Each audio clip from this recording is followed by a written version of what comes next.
This ed tech startup operates on a peer-to-peer mentorship model, where teenagers are trained to lead classes for younger children in their communities. The company employs student workers between the ages of 17 and 21. One junior hire, however, is struggling to meet the basic professional standards required for the role. He often arrives late and fails to prepare his lesson materials. Despite these issues, he responds well to coaching and begins showing a clear trajectory of improvement. The conflict centers on the employee's mother. She maintains a constant, hovering presence, attempting to manage her son's professional life from the outside. She repeatedly contacts the manager via email and voice notes, demanding personal login credentials to the company's internal systems to monitor her son's performance. When an external guardian inserts themselves into daily operations, a professional development environment shifts into a state of unmanageable liability. Tensions peak when the son arrives 25 minutes late to a scheduled class without providing any prior notice to his supervisors. Following the shift, the employee attempts to overbill the company, logging hours for the full duration of the class despite his late arrival. The manager notes the discrepancy on the physical timesheet, leaving a written instruction that the employee must accurately report his time and communicate future delays. The mother discovers this internal note. Rather than allowing her son to handle the professional correction, she treats the feedback as a personal provocation. A routine administrative correction regarding payroll accuracy triggers an immediate and hostile reaction from a non-employee. The mother immediately retaliates by sending highly aggressive, screaming voice notes directly to the manager's personal inbox via her phone.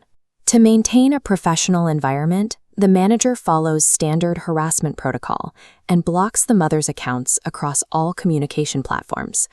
The mother bypasses this block by hijacking her son's corporate login, using his internal account to continue sending messages to the management team.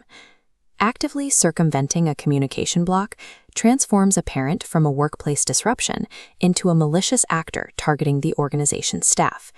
In a startup environment, credential hijacking occurs when an unauthorized user accesses a network using a legitimate employee's ID.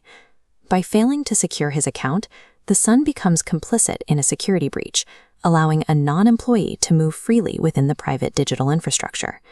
While the son had shown improvement in his teaching duties, those gains are negated by his inability to maintain basic corporate security boundaries.